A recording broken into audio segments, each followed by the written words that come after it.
We've knocked out all of their boats. They have some missiles, but not very many. I think we're in very good shape. The main thing is we have to win this thing, win it quickly, but win it. ستونهای بلند شده دود. Trying to sketch out an end to the war in your own favor, clinging to deceptive media that act as a crooked mirror of reality, will bring you no benefit and no result. The condition of the filthy enemy can be summed up in a single word: annihilation. And the bad news for you is that this condition will continue.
Bulletin that some law enforcement put out about a possible Iran revenge plot in California, where there would be some kind of a boat offshore launching drones towards the... It's being investigated, but you have a lot of things happening, and all we can do is take them as they come. And the war itself is being prosecuted as well as anybody has ever seen, and this is other countries telling me too. Big countries, powerful countries, they said they've never seen anything like it. And they also agree with what I'm doing. They say it's an evil country, and it's been for 47 years that way. And if they try to hit us back, have you been briefed about how many Iran sleeper cells there could be inside the U.S. right now? I have been, and a lot of people came in through Biden with this stupid open border. But we know where most of them are. We've got our eye on all of them, I think. Is it dozens?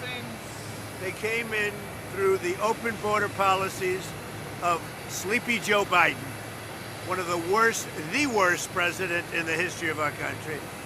And we've got our eyes on all of them. But the war itself is being prosecuted at a level that nobody's seen before. It's pretty amazing to watch. Can you give us a timeline on when you're planning to tap the Strategic Petroleum Reserve, a timeline of when that could happen? We're going to be doing it very quickly, and then we'll fill it up. We'll fill up our reserves. You know, if you remember, I filled them up, and then I had a deal to go at the highest level, a level that's never been, and Schumer and the Democrats for $25, and it was turned down. You remember that, Peter. Almost before your time, but not quite. But it was, we had a deal at $25. Think of that, $25 a barrel, and the Democrats turned it down. We're going to tap it out like it's never been, but they turned that down, and now it's a lot higher. Are you considering having the U.S. Treasury Department buy oil futures as a means to keep the oil prices down or bring the oil prices down? Well, we're going to be in very good shape. You see what's happening. They are pretty much at the end of the line. Doesn't mean we're going to end it immediately, but they've got no Navy, they've got no Air Force, they've got no anti-air traffic, anything. They have no systems of control. We're just riding free range over that country. And now we're going to look very strongly at the Straits. The Straits are in great shape. We've knocked out all of their boats. They have some missiles, but not very many. I think we're in very good shape. The main thing is we have to win this thing, win it quickly, but win it. And there are many people, I'm just watching some of the news, most people say it's already been won. It's just a question of when. When do we stop? We don't want to let it regrow, and ideally would like to see somebody in there that knows what they're doing. In other words, they can build a country.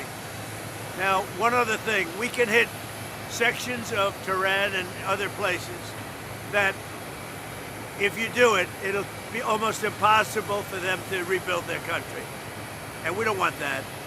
But we can hit we could take apart their electric capacity within 1 hour, and it would take them 25 years to rebuild it. So ideally, we're not going to be doing that. Thank you very much, everybody. Bismillah ar-Rahman ar-Rahim. Last night, when rain and snow were falling upon our country, warheads, not raindrops and not snowflakes, were pouring down on our enemies in a terrifying and crushing storm. At the very moments when hands in the land of Iran were raised toward the sky in supplication, towering columns of smoke were rising from the enemy's deployment centers, visible from kilometers away. The delirious ravings of the enemy are no longer a painkiller for the certain death of arrogance, and the deadly process of their decline and collapse cannot be stopped. Listen carefully. From every single hit on your bases, the sound of death can be heard loud and clear. Trying to sketch out an end to the war in your own favor, clinging to deceptive media that act as a crooked mirror of reality, will bring you no benefit and no result. We have no trust or belief in you whatsoever, and we will not let go of the path of victory or abandon it.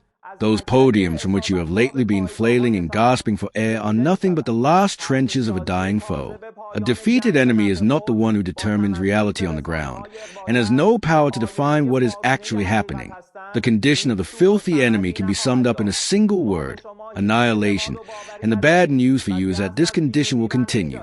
Why is it that the delusional senior political and military officials of America in Washington, instead of babbling on, do not travel to the region to see with their own eyes the real conditions in the field and the horrific situation of American bases and soldiers? To those chatterers who talk about naval mines, we advise that before they focus on mines in the sea, they should pay attention to the ticking time bomb, the ticking clock counting down to the explosion of oil prices.